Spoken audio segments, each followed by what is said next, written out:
kita bersatu hati dalam doa. Tuhan, kami akan merenungkan kebenaran firman Tuhan. Kami akan belajar arti nama Yahweh Yireh.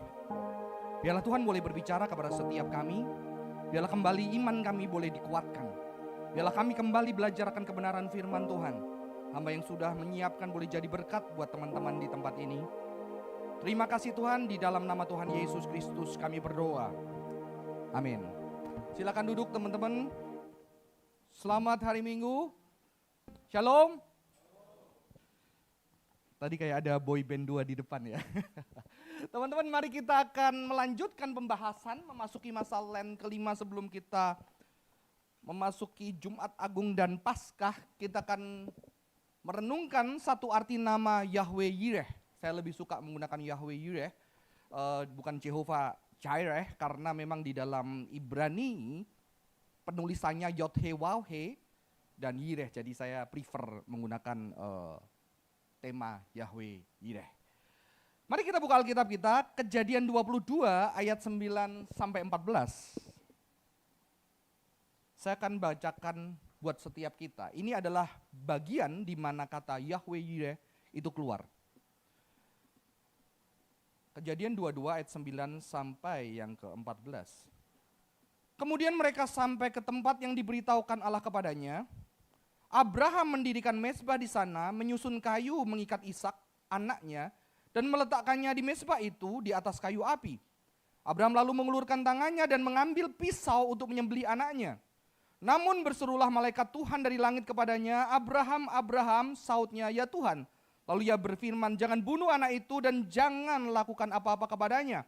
Sebab sekarang telah ku ketahui bahwa engkau takut akan Allah dan tidak segan-segan untuk menyerahkan anakmu yang satu-satunya itu kepadaku."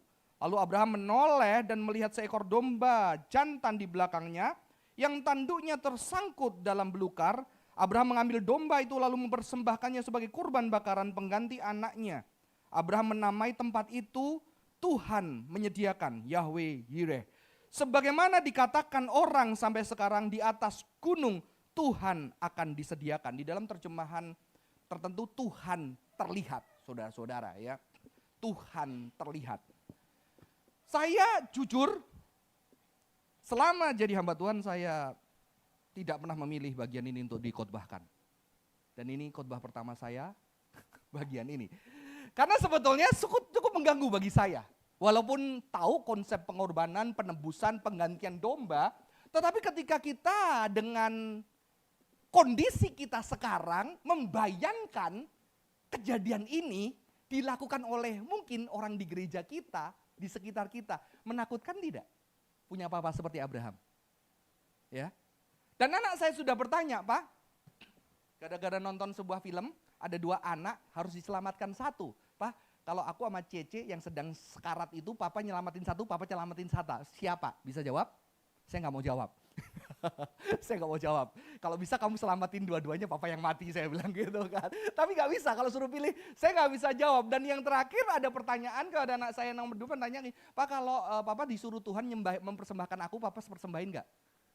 Kan di sekolah minggu diajarin taat. Persembahin nggak? Ya, bayangkan ini kalau ada dramanya, ada gitu, pasti anak sekolah minggu trauma pulang gereja gitu, gitu ya. Ada pisau, ada anak, ya, gitu, gitu. Gila, Tuhan serem banget, ya.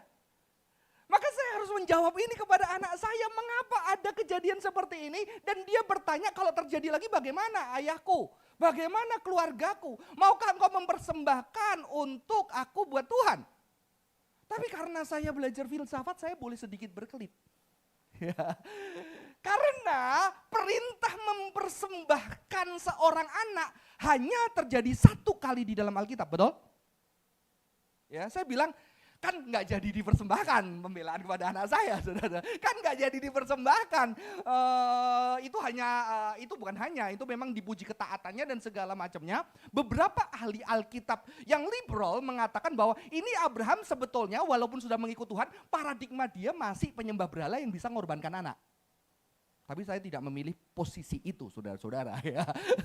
Karena berarti dia masih belum mengikut Tuhan benar, jadi dia bisa mempersembahkan. Ada kejadian di Alkitab lain, tetapi Tuhan tidak memerintahkan ada seorang pria yang terbuang dan ketika dia perang, namanya Yefta, dia janji kalau aku bisa menang aku akan jadi pemimpin Israel, yang keluar dari rumahku persembahkan kepada Tuhan sebagai korban bakaran. Yang keluar anak satu-satunya perempuan nari-nari setelah dia menang perang, jadi dia harus mengorbankan anaknya sebagai korban bakaran. Beberapa penafsir mengatakan, oh itu korbannya nggak bakaran sih, korban nggak kawin gitu ya, whatever. Tetapi ternyata sebetulnya saya lebih prefer itu memang bakaran. Tetapi itu tidak diperintahkan Tuhan, mengerti? Itu karena nasar dia sendiri. Dan hanya di bagian ini sebetulnya teman-teman, yang harus kita tidak bisa menjadi sebuah generalisir kalau event ini akan terulang, mengerti? Itu pembelaan saya sebagai seorang yang belajar filsafat bahwa sebuah event itu singular, unexpected, and repeated. Ya. Sebuah event terjadi, mungkin saya tidak bisa menjelaskan secara puas kepada anak saya hanya menyatakan bahwa ya memang tertulis tetapi tidak dikorbankan. Intinya nggak dikorbankan. Tuhan melarang itu ya, karena akhirnya ini adalah sebuah pelajaran. Tuhan tahu ketaatan Abraham, pelajaran yang akhirnya menggambarkan Bapak yang menyerahkan anaknya dan Yesus dengan willingness, kerelaannya sendiri mengorbankan dirinya. Bukan sebuah pepaksaan, saudara-saudara. Tetapi Abraham tidak pada bagian ini. Abraham memang taat, setia, walaupun saya tetap tidak bisa menjelaskan. Ada pembacaan filsafat tentang ini tapi terlalu rumit ya. Jadi saya nggak akan bahas. Salah satu filosof yang bernama Kierkegaard membahas tentang hal ini. Tapi saya hanya melihat bahwa ini adalah sebuah kejadian singular yang tidak bisa digunakan untuk setiap kita mengorbankan anak kita, mengerti? Jadi kalau ada pendeta nanti ngomong, oh anakmu korbankan gitu ya, biarkan dia mati, kamu harus membunuh dia, itu nggak ada. Nggak ada, karena Tuhan pernah itu. Ini adalah singular, tidak terulang. Terjadi di sepanjang Alkitab ribuan tahun hanya Abraham. Dan apalagi kalau kita melihat bahwa Kristus sudah sebagai domba yang tersembelih itu, tentunya lebih lagi tidak boleh diulang. Saya tidak puas menjelaskan anak saya hanya menjelaskan itu terjadi hanya Abraham, tapi kenyataannya anaknya tidak dikorbankan, itu adalah gambaran Yesus yang mengorbankan dirinya. Saya hanya bisa menjawab seperti itu, saudara-saudara. Ya. Tapi di sini saya menjelaskan apa? Di sini adalah sebuah gambaran Tuhan mau mengajak Abraham kepada sebuah realitas penderitaan yang tragis dalam kehidupan, betul? Tragis. Menunggu puluhan tahun, anak satu-satunya yang akhirnya lahir di usia tua, yang begitu sudah didekap, dicintai, udah dinina bobokkan, sudah dirawat, sudah ketakutan kehilangan, dan akhirnya disuruh harus menghadapi kenyataan anak ini harus mati di tangan ayahnya sendiri. Ya, tragis. Tragis, ini saya bayangkan seperti keluarga yang mungkin orang tuanya harus terbaring di rumah sakit, ya, disuplai alat, Anda sudah tidak punya uang, tapi ini tidak disuruh Tuhan ya, kenyataan keadaan seperti itu, Anda harus memilih, tapi tidak dibayangkan, tidak bisa dibandingin ini, karena setiap kejadian singular ya. Anda harus memilih untuk bagaimana mungkin supply hidupnya, makanannya nggak dicabut, tetapi pemompa jantungnya atau yang apa yang bukan makanan, karena nanti kalau makanan eutanasi ya begitu kan. Jadi dan Anda harus dengan sedih, dengan kesedihan merelakan itu, saudara-saudara. Dan kehidupan ada kenyataan-kenyataan tragis di dalam setiap kehidupan manusia yang setiap pribadi punya. Jadi kalau saya memahami ayat ini secara eksistensial, saya mengajak kita memahami bahwa Tuhan sedang mengajak manusia berhadapan dengan sebuah kenyataan kehidupan yang tragik. Ya.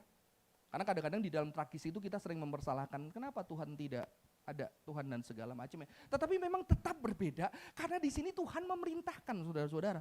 Maka kadang-kadang kita harus terakhir ketika membaca ini saya harus menjawab kepada anak saya bahwa saya juga tidak tahu jawabannya. Tetapi yang pasti Ishak tidak dikorbankan dan akhirnya saya hanya sebatas itu, saudara-saudara. Dan itu yang bisa saya jawab hari ini.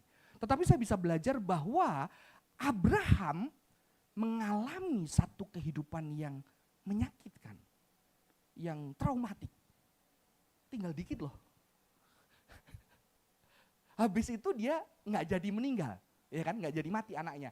Tapi kira-kira itu juga masih menakutkan nggak?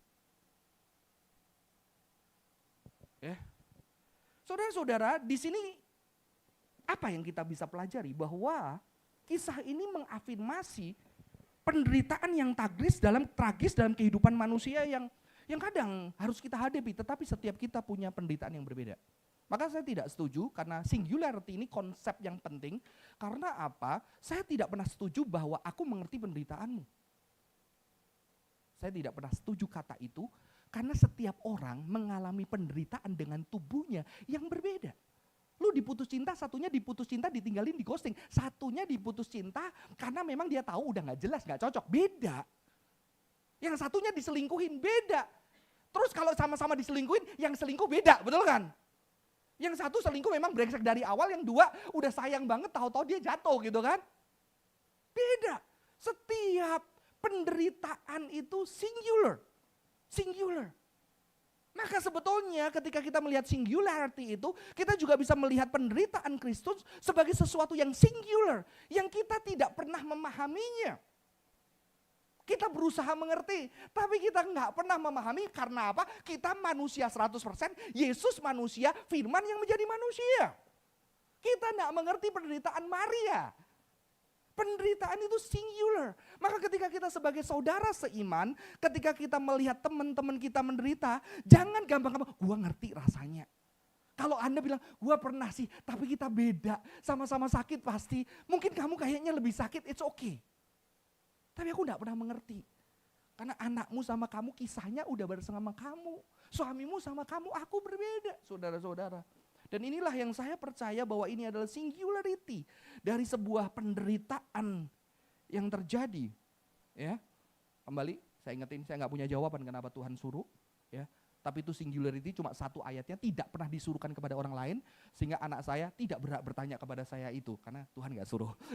Cuma satu di Abraham, tetapi kenyataannya belaan saya adalah Tuhan tidak membunuh, tidak akhirnya menghentikan itu, berarti itu tidak tujuan maksud Tuhan. Ya, kalau mau dilanjutin lagi ya bisa, ini Abrahamnya kenapa mau gitu kan, atau apa, tapi itu nanti jadi perdebatan teologis saja saudara-saudara, jadi diskusi selanjutnya, oke? Ya. Dan yang dilakukan Abraham ketika dia mau, saudara-saudara, apa yang sedang dilakukan? Abraham itu sedang affirming God's sovereignty. Ketika dia punya anak, harus mengkorbankan. Saya juga nggak memahami apa yang ada pikiran dia, nggak dicatat di Alkitab, betul? Nggak diceritain sama orang, dia simpen sendiri.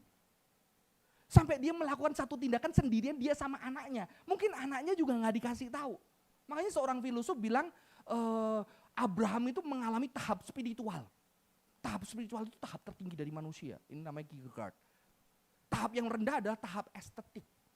Kamu kenapa melakukan itu? Karena kamu lapar, estetik. Kamu makan ya kamu kerja, kamu ini. Tapi ada tahap yang di atas. Melakukan karena tahap estetik, estetik keindahan. Kamu melakukan gitu karena etis. Karena memang diperintahkan, karena itu baik. Yang pertama, gue lapar, gue lakuin ini. Ya udahlah, nipu orang segala macam. Karena gue harus makan. Yang kedua, lu lebih tinggi karena lu tahap etis. Lu memperlakukan karena memang harusnya gue memperlakukan manusia yang baik. Tapi kata Kierkegaard, Abraham memasuki satu tahap yang namanya tahap spiritual. Tahap spiritual itu melampaui tahap etika. Ketika dianggap orang gila, dianggap orang sesat. Tapi Abraham lompatan iman, gak peduli kata orang dia gila, bapak gila atau segala macam, dia melompati bersama dengan Tuhan, dia memutuskan sesuatu yang gak masuk akal.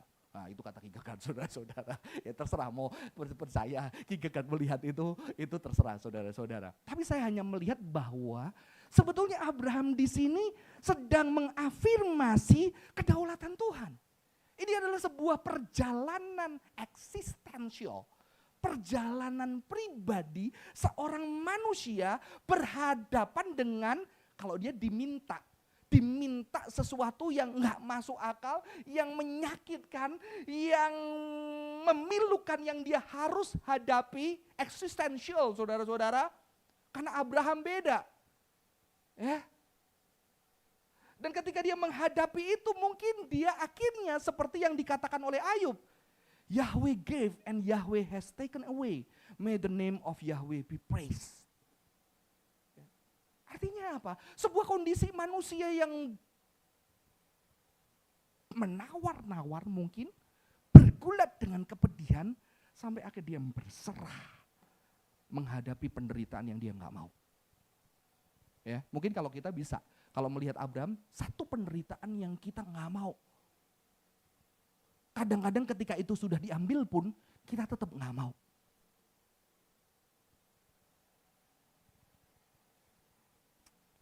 Saudara-saudara, ini berat sebetulnya, khotbah yang bagi saya cukup berat. Ketika Ayub berhadapan dengan kondisi ketika anak-anaknya semua mati. Kalau kita baca Alkitab masuk akal enggak? Setan bilang, Tuhan itu, ini lihat Ayub ini sangat setia. Iya, kamu lindungi istri ya, coba kalau enggak, oke silahkan setan. Habis semua anaknya sehari. Dan dia bilang, ayat ini Tuhan memberi, Tuhan mengambil, biarlah nama Tuhan dipuji. Saya nggak bisa kebayang karena saya nggak pernah 10 anak saya mati langsung. Bahkan kalau membayangkan, waduh, satu aja, sulit loh. Maka ini sebuah existential journey, sebuah pengalaman pribadi yang kadang mungkin nggak anak, tapi ada hal yang berharga yang harus, entah kenapa kamu tidak berdaya, kamu mungkin punya kemampuan, kamu mungkin punya uang, kamu punya kecerdasan, tapi ternyata itu tidak kamu dapatkan dan kamu harus, kalau kamu percaya Tuhan, melepaskan itu kepada kedaulatan Tuhan. Kalau kamu tidak percaya Tuhan, kamu bilang bahwa ya udah gue nggak bisa rubah dengan uangku, betul? Aku punya uang dan aku relakan uang ini untuk apa? Untuk anakku bisa sembuh, gue bisa rela miskin. Kamu bahkan bisa mengatakan gue bisa beri tubuh gue gantiin anak gue yang sembuh, yang gue yang mati. Tapi ternyata kamu gak bisa melakukan itu, betul? Kamu udah bisa menggantikan anakmu. Ini adalah sebuah ketidakberdayaan manusia berhadapan dengan satu kedaulatan, kenyataan sesuatu yang tidak bisa berubah. Yang menyakitkan kalau gak bisa berubah, enak gak apa-apa. Yang menyakitkan yang sulit.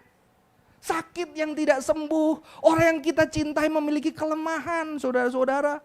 Sebuah tragedi kehidupan yang ternyata saudara-saudara juga dialami oleh anak-anak Tuhan. Bahkan anak-anak Tuhan yang sangat setia. Ya. Maka kekristenan ada janji, ada berkat, amin. Kita harus mengafirmasi itu. Tapi juga menyadari realitas hidup.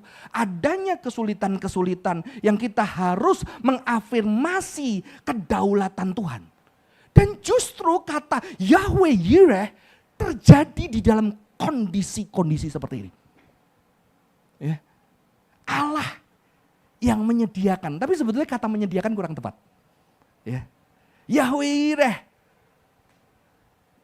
the Lord will provide, Yahweh will provide, kurang tepat, walaupun tetap bisa dimengerti itu saudara-saudara. Ya. Saudara-saudara, kata Yahweh Yireh sebetulnya dari kata Ibrani Ra'ah. Ra'ah artinya melihat. Makanya tokoh Alkitab menjelaskan menyediakan. Karena ketika Yahweh melihat, Yahweh itu adalah Yahweh yang melihat past, present, future. Yahweh yang melihat di dalam kekekalan, ketika dia melihat dia tidak sendirian, dia hadir di sana. Tapi yang membuat saya heran, mengapa dia cuma melihat? Ketika ada kondisi berat, Yahweh melihat. Karena melihat, dia melihat dari kekekalan, bahkan dia melihat yang belum terjadi, di bagian ini mungkin tepat, yang belum terjadi bahwa nanti Yesus akan dikorbankan untuk bagi kita semua menjadi penebusan dosa. Ya. Dia sudah melihat sebelumnya, maka penerjemah-penerjemah menerjemahkan, dia akan menyediakan. Provide. Karena di dalam ayat ini dilanjutkan dengan dia menyediakan anak domba, sehingga Abraham tidak perlu mengorbankan Ishak, betul? Tapi sebetulnya terjemahan yang tepat Yahweh itu melihat. Karena melihat akhirnya di bagian yang nanti. Di gunung ini Tuhan terlihat, Yahweh terlihat. Ini lebih cocok permainan katanya. Yahweh melihat, disediakan domba, melihat apa? Abraham yang sedang bergumul. Abraham yang sedang menderita. Dan Yahweh menyediakan. Dan di situ Yahweh terlihat. Saudara-saudara, ini sesuatu yang bagi saya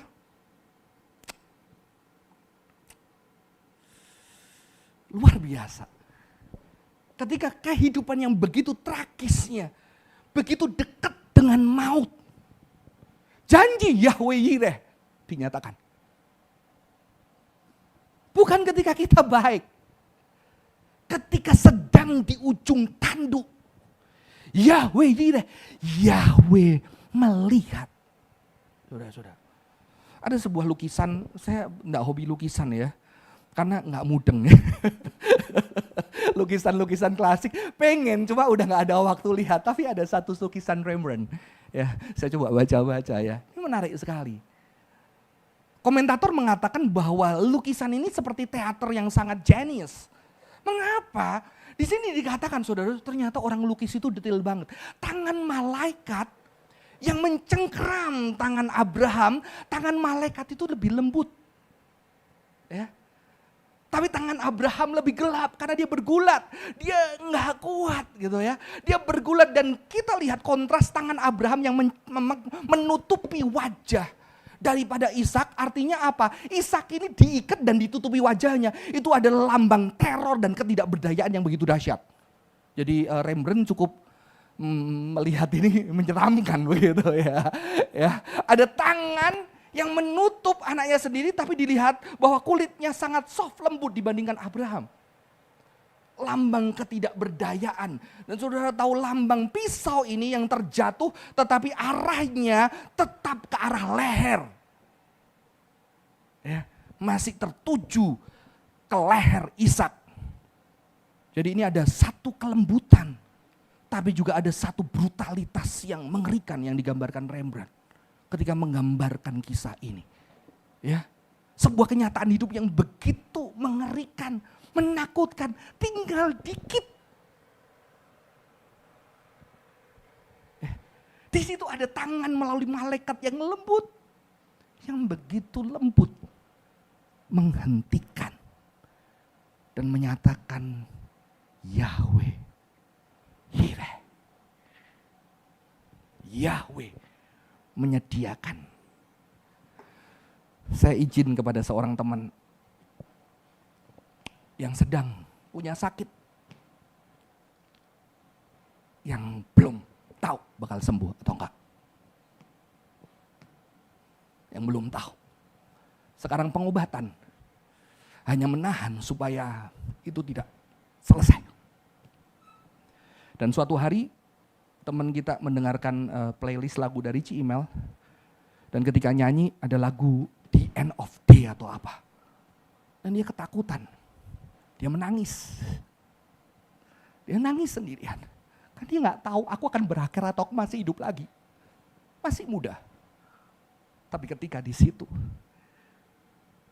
di dalam pengalaman spiritual, ketika dia menutup mata di dalam ketakutan, dia melihat ada Yesus dengan wajah yang memeluk dia dan menangis bersama dia.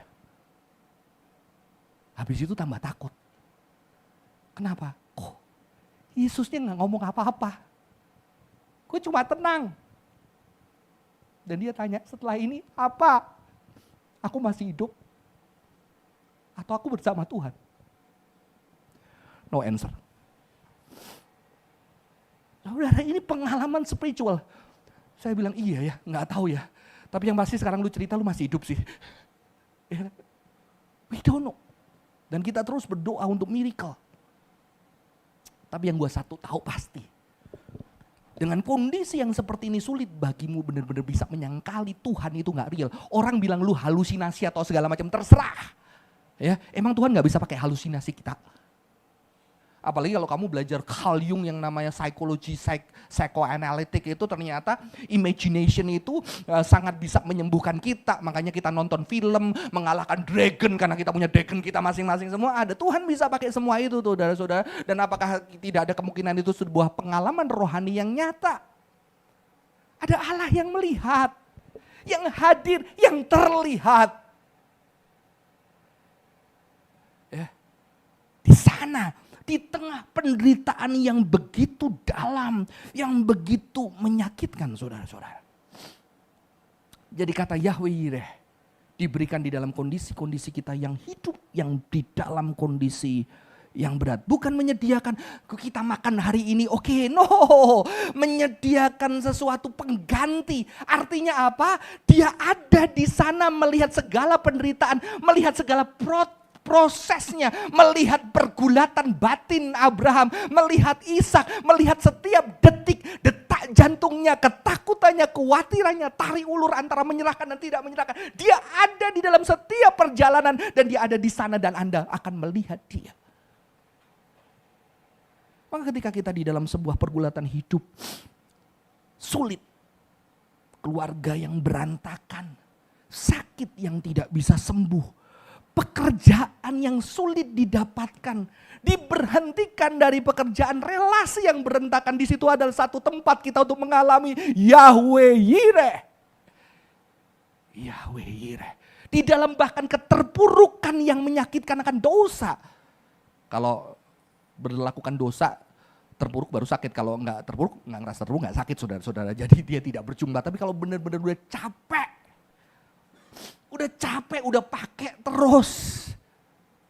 Dan akhirnya tidak berdaya dan udah mengujung sedikit ke maut. Disitulah kesempatan kita mengalami Yahweh Yireh. Yahweh yang melihat dan terlihat. Dan dia menyediakan anak domba. Artinya apa? Dia menyediakan Kristus yang juga menderita. Ada sesuatu yang unik menurut arkeologi saudara-saudara. Kalau saudara tahu Mount Moriah itu sekarang digunakan untuk Masjid Al-Aqsa ya. Itu di sana posisinya. Dan ternyata Golgota, tempat domba Lamb of God itu tersembelih yang katanya Yohanes, itu ada di sekitar 1/4 mil dari jarak Gunung Moriah. Saudara-saudara.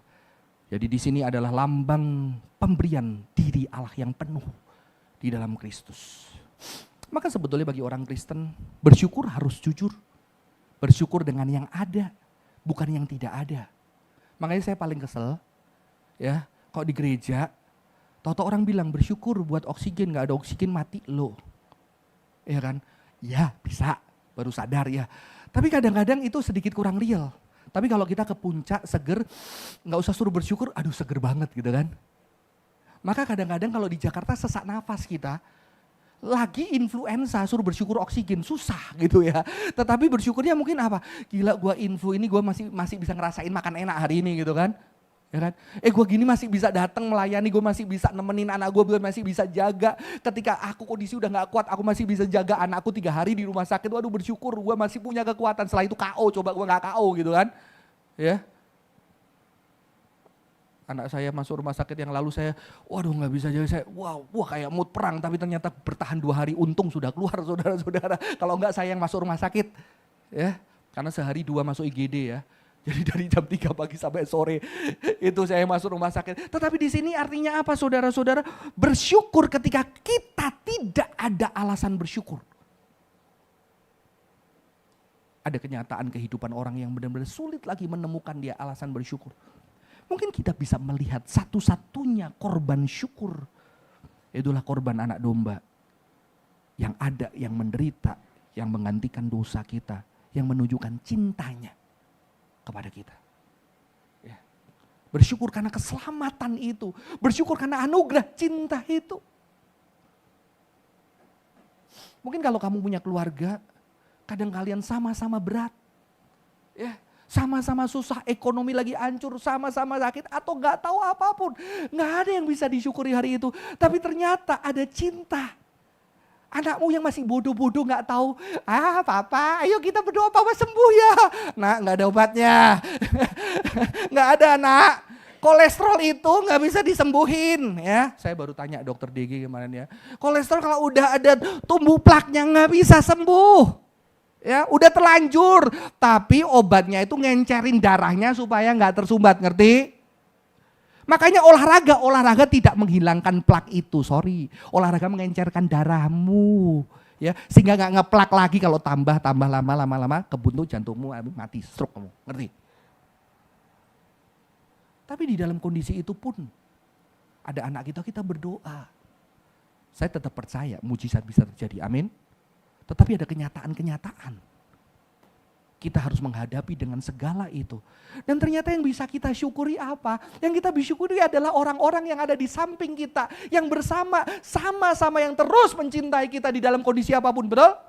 Dan salib itu sebagai sebuah bukti apa? Bukti bahwa cintanya terhadap kita tidak akan pernah berubah. Apapun kondisi kita, pada kondisi baik, pada kondisi lemah, cintanya tidak berubah. Kamu miskin, kamu kaya, wajahmu lagi cantik banget, atau kamu udah keriput sampai gak ada orang yang lihat kamu.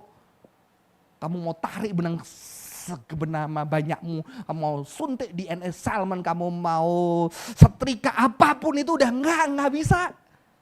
Tapi cintanya itu ada buat kamu. Kalau cinta aja suami istri bisa, apalagi Tuhan. Salib itu melambangkan cinta yang begitu besar yang buat ada. Mungkin itu yang pertama kita bisa mensyukuri. Tapi memang tidak mudah, kenapa? Karena kita sudah mendengar pengorbanan Kristus sejak kecil, sejak SMA, sejak kuliah sampai gede, sampai menikah, sampai punya anak. Tapi kadang-kadang itu kita sudah terbiasa, dan bagaimana melihat itu sebagai sebuah hal yang penting, itulah yang perlu kita pikirkan dan bagaimana menggumulkan saudara-saudara. Ya. Jadi ketika berbicara tentang Yahweh Yireh, Yahweh yang melihat itu apa? Ternyata Yahweh yang juga memberikan dirinya, memberikan putranya, memberikan cintanya. For God so loved the world that he gave his one and only son. Saya suka terjemahan his one and only son. That whoever believes in him shall not perish but have eternal life. Saudara, kita harus tahu konteks ini. Waktu konteks Yohanes, orang-orang yang percaya Yesus, saya udah cerita, dibuang dari sinagoga. Dibuang dari sinagoga dan dikatakan apa? Hei orang yang percaya Yesus, kamu sudah bukan bagian Yahudi, sekarang namamu sudah dihapus dari kitab kehidupan, kamu akan binasa kekal. Makanya orang-orang Kristen yang percaya Yesus, sejak kecil kamu bersama dengan Tuhan di dalam kekekalan. Tahu dikatakan sama pendeta, rabai-rabai, sama keluarganya yang sangat rohani, lu neraka tempat lu. Saya udah ceritakan ada doa birkat haminim, biarlah nama pengikut Kristus itu dihapus dari kehidupan dan biarlah dia tidak ada bersama-sama dengan orang benar. Dan Tuhan mengatakan apa? Ketika lu ketakutan, ketika dikatakan tempat lu di neraka, jangan takut, barang siapa percaya. Karena begitu besar kasih Allah akan dunia ini, sehingga dia mengaruniakan anak yang tunggal, yang rela pergi ke dunia bersama kamu yang dineraka-nerakain orang, untuk kamu bisa hidup kekal. Makanya orang Kristen jangan neraka-nerakain orang. Kan lu dulu di neraka-nerakain. Banyak orang Kristen, lu neraka, lu gak percaya Yesus lu gitu ya. Dulu lu yang di neraka-nerakain gara-gara percaya Yesus. Tapi Tuhan bilang apa? Lu yang di neraka-nerakain, yang gak ada harapan, yang katanya lu binasa kekal. Aku datang ke sana menggantikanmu, mati, memberikan diriku. Yahweh Yireh itu artinya itu. Saudara-saudara, saya tadi kasih flash disk, tahu dadakan saya kepingin keputer, padahal ini video yang saya mau pakai ke gereja lain ya setelah ini ya. Saya tergerak muter ke belakang ya. Tolong kalau bisa ada videonya. Saudara, ini film dari Demon Slayer.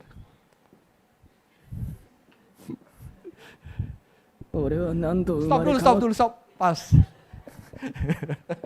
Saya salah satu kebersamaan bersama anak dengan nonton anime ya.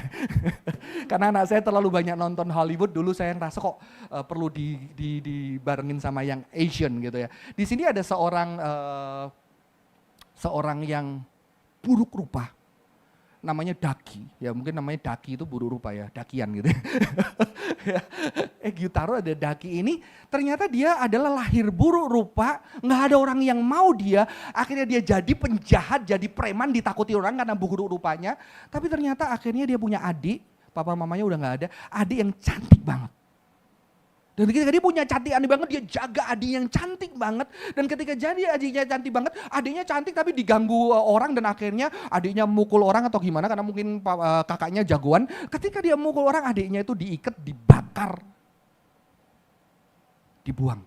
Dan di situ dia satu-satunya adik kebanggaan dia. Dia nangis, dia bawa, dia hancur ya. Celakanya dia ketemu setan yang menjanjikan kehidupan buat dia. Dan ketika itu asal lu mau jadi senarai, mereka jadi bersama adik menyatu di dalam sebagai setan gitu saudara-saudara. Anak saya kok nontonnya gak rohani banget ya. Saudara jangan tangkap setannya tapi konsepnya. Dan ketika jadi itu akhirnya mereka selalu berdua. Dan ternyata akhirnya mereka kalah sama siapa itu jagoannya? Tanjiro lah ya.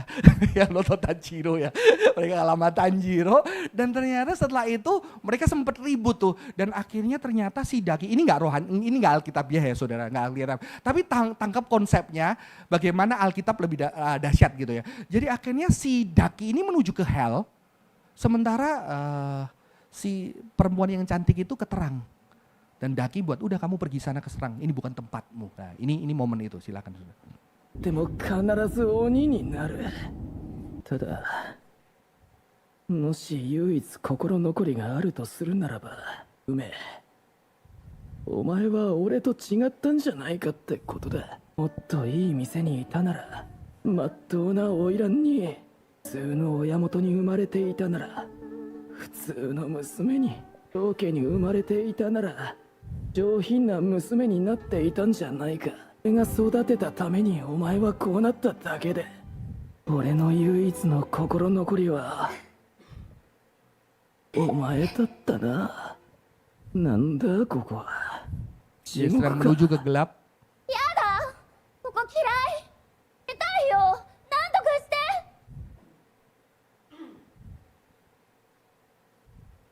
こっちが出口？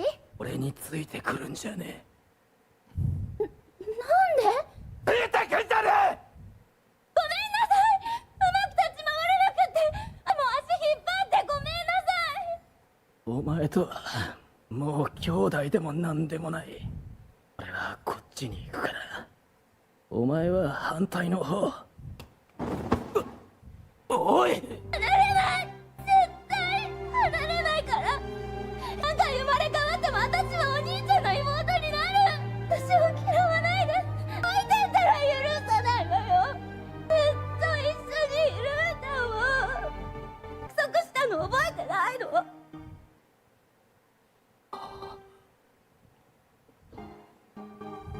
俺たちは二人なら最強だ。約束する。ずっと一緒だ。絶対離れない。もう何も怖くないだろ。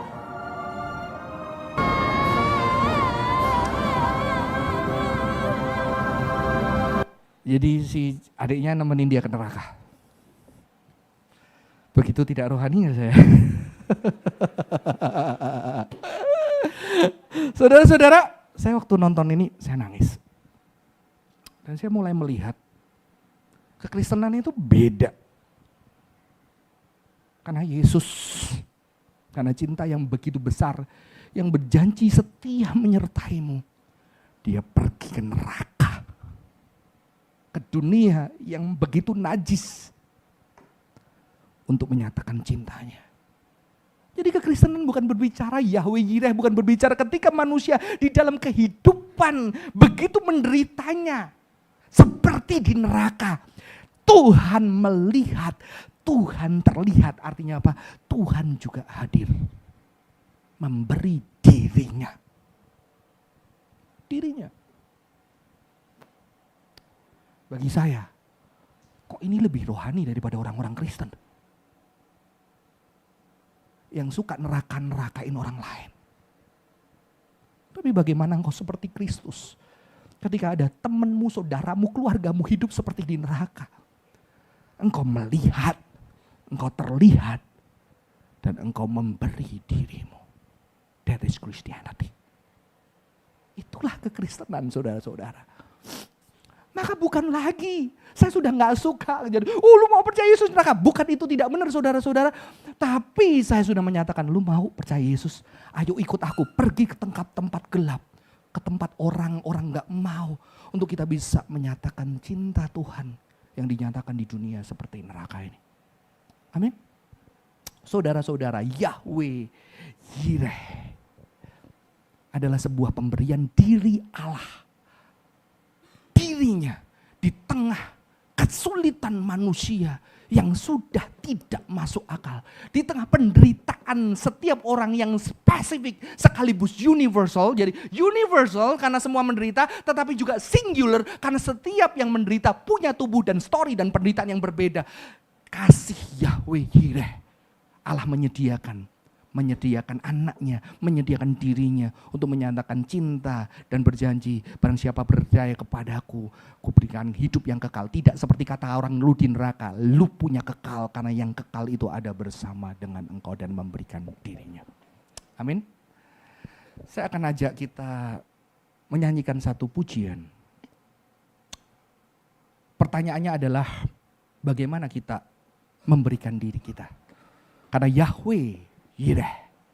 Yahweh memberikan diri, melihat, terlihat, memberikan diri. Dan dia juga mengajak kita. Makanya Alkitab Roma 12 mengatakan persembahkanlah tubuhmu sebagai persembahan yang hidup, kudus, berkenan kepada Allah. Itu adalah ibadahmu yang sejati, memberikan dirimu untuk dia. Saya akan mengajak kita menyanyikan satu lagu. Saya akan ajarin teman-teman, ini lagu kuno, nggak tenar lagunya karena saya mengenal dari seseorang yang saya hormati, dia menciptakan lagu ini. Lagu ini saya baru ajarin sama Anthony, yang lain nggak pernah diajarin. Lagunya judulnya Yahweh. Aku minta email, mungkin kita bisa belajar bersama-sama. Semoga lagu ini bisa menjadi refleksi kita untuk belajar memberikan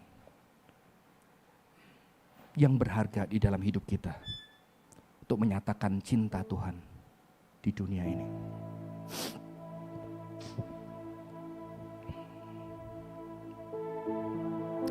Saya agak lupa teksnya salah atau benar ya, karena udah lama banget nggak ada di YouTube, nggak ada di mana, jadi saya coba seingat saya. Liriknya juga, nadanya juga saya tadi cari-cari, jadi agak sedikit lupa, udah lama banget saudara. Kita belajar bersama ya.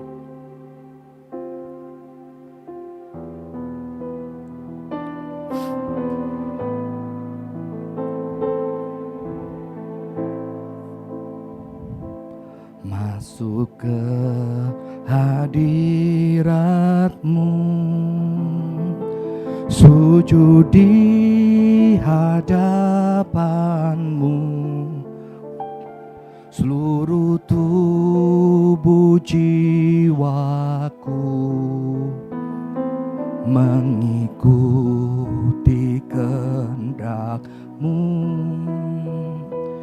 Ini persembahanku, korban syukur bagi-Mu. Dengan segenap hidupku mengikuti teladan-Mu. Yahweh, Yahweh, Yahweh, Yahweh, ku persembahkan seluruh hidupku menjadi bait suci-Mu. Yahweh, Yahweh, Yahweh, Yahweh, Yahweh, ku persembahkan seluruh hidupku menjadi bait suci-Mu. Saya kalau nyanyi lagu ini gak bisa gak nangis. Karena saya seorang anak pertama, kakek saya kasih nama saya Xiaoxuan, artinya berbakti. Keluarga saya miskin, seharusnya saya bisa jadi, saya punya kemampuan, saya punya kecerdasan, banyak tawaran, saya bisa sukses.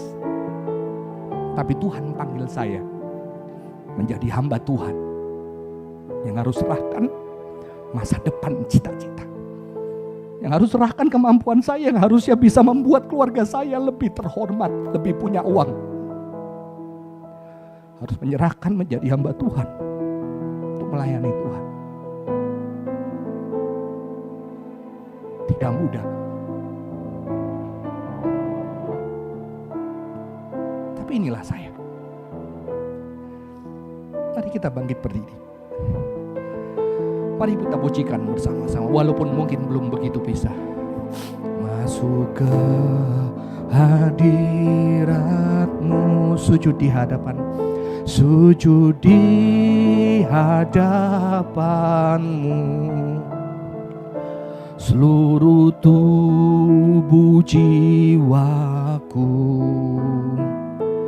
mengikuti kehendak-Mu. Ini persembahanku, korban syukur bagi-Mu. Dengan segenap hidupku mengikuti teladan-Mu. Yahweh, Yahweh, Yahweh, Yahweh, Yahweh, Yahweh. Ku persembahkan seluruh hidupku menjadi bait suci-Mu. Yahweh, Yahweh, Yahweh, Yahweh, Yahweh. Ku persembahkan seluruh hidupku menjadi bait suci. Sekali lagi dengan lembut, Yahweh, Yahweh, Yahweh, Yahweh, Yahweh. Ku persembahkan seluruh hidupku menjadi bait suci-Mu. Teman-teman, sebelum kita berdoa, saya ajak kita membayangkan sesuatu. Coba kita buka tangan kita seperti ini. Bayangkan ketika membuka seperti memiliki. Bayangkan apa yang paling berharga di hidupmu ada di sana.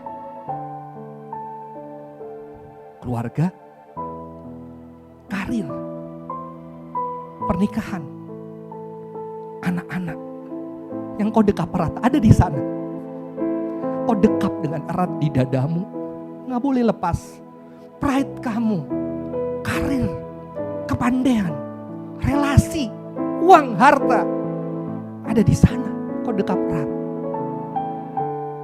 Kau dekap erat di sana. Yang kau sulit untuk lepaskan. Mungkin kau sudah punya rencana untuk anakmu ke depan jadi seperti apa.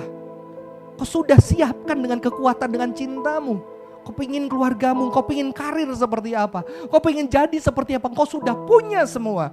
Kau dekap erat dan kau gak pernah lepaskan. Ketika kau berdoa, kau bawa ini, Tuhan tolong wujudkan, Tuhan tolong. Supaya ini terwujud, Tuhan tolong, Tuhan bantu, Tuhan kasih kuat. Tuhan melakukan mujizat. Tapi ini setelah ini saya ajak kau berani menyerahkan itu kepada Tuhan. Bayangkan Tuhan yang berbeda. Tuhan yang memberikan dirinya yang terbaik buat kamu. Kau mau menyerahkan itu kepada tangan pribadi yang begitu mencintai engkau, yang tidak menyayangkan dirinya, hidupnya buat engkau. Yang mau terbaik terjadi buat hidupmu. Maukah engkau bersama dengan saya genggam erat itu, dan pelan-pelan teman-teman kau taruh ke depan tanganmu dan lepaskan Tuhan ini. Coba tangannya depankan. Lepaskan Tuhan ini hidupku. Tuhan ini masa depanku. Tuhan ini keluargaku. Lepaskan lebih jauh lagi tanganmu. Kasih kepada Tuhan yang mencintaimu. Menjadi Yahweh, Yahweh, Yahweh, Yahweh, Yahweh.